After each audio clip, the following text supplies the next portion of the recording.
Shalom, bonjour à tous et bienvenue dans notre émission Pause Café. Amen. Bonjour Kevin, Bonjour ça Benjamin. va? Ça va et toi? Ça va. La dernière fois, Oui. tu avais partagé une pensée, d'un témoignage par rapport au fait de louer Dieu, une exhortation par rapport au fait de louer Dieu dans notre situation et cette situation sera débloquée. Et j'avais un verset à cœur, c'était Paul et Silas. Euh, Bien qu'ils étaient enchaînés, ils louaient Dieu dans leur situation. Ils louaient Dieu dans leur situation. Et ce qui s'est passé, c'est que leurs chaînes se sont brisées. Leurs situations se sont débloquées. Et la pensée que j'ai est que la louange est aussi un acte de foi. Amen. C'est comme si que quand tu loues, tu annonces à tous et tu dis à papa, je reconnais que tu es vivant. Amen. Je loue ta bonté. Ce Amen. qui s'est passé, ce que tu as fait dans ma vie, ce qui s'est passé dans ma vie, je reconnais que c'est toi qui l'as fait. Amen. Je te loue, Père. Amen. Je te loue. Je suis dans cette situation-là, mais je te loue. Je crois que tu es celui qui peut débloquer ma situation. Et leurs chaînes se sont brisées. Amen. Amen. Donc, Amen. comme Kevin a dit, loue dans cette situation. Et tes chaînes seront brisées. Amen. Amen. Amen. Paul et Silas étaient en prison et les portes de la prison se sont ouvertes. Il y a des portes, des prisons dans lesquelles vous vous trouvez qui vont s'ouvrir au travers de votre louange à Dieu. Amen. En chantant pour le Seigneur. Les chaînes vont tomber. Il y a ce chant qui dit « J'entends les chaînes tomber ». Mais je crois aussi que les portes des prisons vont s'ouvrir. C'est là encore ce que nous disions, c'est-à-dire l'importance de la louange dans le combat spirituel, l'importance de la louange pour amener le changement de situation. Tu sais, ça me rappelle quelque chose. C'est quelque chose qu'Anaïs dit souvent, ça serait peut-être la personne la mieux placée pour parler de cela, mais je peux reprendre cette pensée en disant que la louange attire les anges de Dieu. Et ça, c'est quelque chose que j'ai vécu. La louange attire l'attention du ciel. Et lorsque nous sommes en train de louer Dieu, lorsque nous sommes dans la louange, les anges de Dieu se sentent comme à la maison, ils se sentent comme au ciel. Parce que tu sais ce qui se passe au ciel? Les anges de Dieu ne cessent de chanter à la gloire de Dieu et de s'écrier « Loué, loué soit l'Éternel ». Ils chantent à la gloire de Dieu. Pour la plupart des personnes qui ont témoigné des expériences et des choses qu'ils ont vues au ciel, souvent ils rendent témoignage qu'il y a des chants. Ça t'est sûrement déjà arrivé de ressortir de certains rêves ou bien de certaines nuits en ayant entendu des chants, des sons. Je ne sais pas si c'est secret, ce que je suis en train de dire, mais est-ce que tu veux nous parler de ça un peu brièvement? Est-ce que ça t'est déjà arrivé? J'ai déjà entendu des chants. Enfin, ce dont je me souviens, c'est que de certains rêves, je ressors avec une certaine joie qui fait que... Comment expliquer? Je sais pas si je peux le dire, mais... Non, je veux garder ça secret. Tu vas garder ce secret. Ok, très bien. Nous respectons le secret. Dieu est un Dieu de secret. Dieu est un Dieu d'intimité. C'est pourquoi il vous attend dans la chambre secrète. Si tu veux prier, rentre dans ta chambre, ferme ta porte à clé. Ton Père qui est là te voit et t'entend. Il te voit dans le secret, il te le rendra publiquement. Donc, je respecte le secret et c'est pourquoi j'ai insisté là-dessus.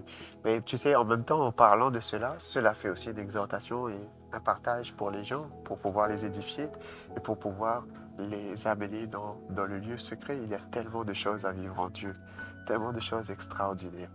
Mais je vais répondre moi-même à la question. Je crois ça m'est arrivé à plusieurs reprises de ressortir de certains rêves avec des chants, etc. et avoir entendu des choses merveilleuse. Tout simplement, c'est pour continuer la pensée de ce que nous étions en train d'aborder. C'est-à-dire que la louange plaît. La louange est une des activités du ciel. Amen. Et que la louange plaît aux anges. Je crois qu'il y a une catégorie d'anges qui sont décernés ou qui sont, qui sont destinés pour la louange. C'est pourquoi je disais que lorsque nous sommes en train de louer Dieu, cela attire l'attention. Je prends l'exemple de le naturel. Beaucoup de gens, c'est ce que j'avais dit dans l'une des précédentes vidéos, beaucoup de gens ont été gagnés au Seigneur par la musique, par la louange. C'est-à-dire, ils passaient à côté d'une église et en entendant du bruit, en entendant la louange, ils ont voulu entrer. C'est la même chose dans le monde spirituel. Entendant qu'il y a des chants, entendant qu'il y a la louange, entendant qu'il se passe des choses à cet endroit-là, ils ont la curiosité d'aller voir, mais qu'est-ce qui se passe là-bas? C'est pourquoi je disais que la louange attire les anges de Dieu. Amen. Cela attire la présence de Dieu. N'est-ce pas que nous agissons de cette manière-là pour souvent attirer la présence de Dieu? Oui. La louange. Amen. Amen. Ouais. Tu voulais rebondir? Oui. Vas-y, vas-y. Il m'a écrit que Dieu siège au milieu des louanges. Amen. Mais ce que tu as dit, la louange est une activité du ciel, tout ça. Et j'avais une pensée, c'est que il est écrit que nous sommes citoyens du royaume. Amen. Et je crois qu'il est écrit, je ne suis pas sûr, mais que le royaume de Dieu, c'est la paix, la joie, je ne sais pas si c'est mentionné, Oui, oui. la joie par le Saint-Esprit. Amen. Et c'est comme si, comme tu disais, louer, c'est comme un lifestyle. Amen. C'est comme si que nous sommes citoyens du ciel. Nous emmenons le règne de Dieu. Amen. Nous emmenons le ciel ici. Amen. Nous le faisons descendre. Amen. Que ta volonté soit faite sur la terre comme au ciel. Donc effectivement, par le ministère de la louange, nous amenons et nous faisons descendre. Nous amenons l'atmosphère et la présence du ciel ici-bas sur terre. Alors, ne nous lassons pas de louer Dieu, ne nous lassons pas de chanter à la gloire de Dieu. Il est écrit que tous les peuples louent l'Éternel, chantez à l'Éternel, bénissez le Seigneur. Et c'est ce que nous allons faire. Nous pouvons clôturer peut-être cette émission par un chant, pourquoi pas? Amen, amen. Quel chant? Que proposes-tu?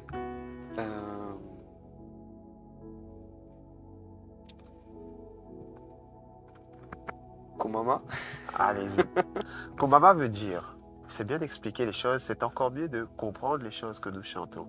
C'est un chant, si je ne me trompe pas, c'est en lingala. Mais c'est une parole qui me parle parce que mon père spirituel pastoral, Flukao, tu le sais, souvent, lors de ses messages ou lors de ses temps de ministère, s'arrête à des moments et chante cette chanson.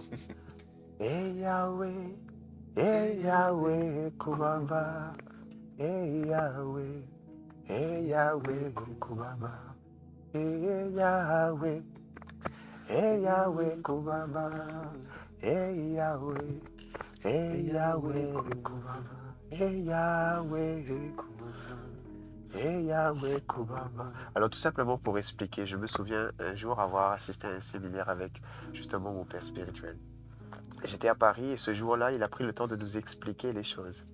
Et parce que souvent, il chante cette chanson, effectivement, mais il nous a expliqué dans quel contexte et pourquoi il chante cette chanson aussi. Il dit qu'il y a des fois où nous ne savons pas ce qu'il convient de faire. Et ce chant vient tout simplement dire Yahweh soit loué. Et Yahweh, Kumama. Yahweh, soit loué. Yahweh soit loué. Soit glorifié. Soit exalté. Alors c'est ce que nous faisons. Parfois, nous ne savons pas ce qu'il convient de faire. Louer Dieu en tout temps. Nous reprenons le même message que ce que nous avons dit lors de la précédente émission. Et Yahweh, Kumama, soit loué notre Dieu. Soyez bénis, shalom à tous. Shalom. Et on se dit à la prochaine émission, à la prochaine pause café.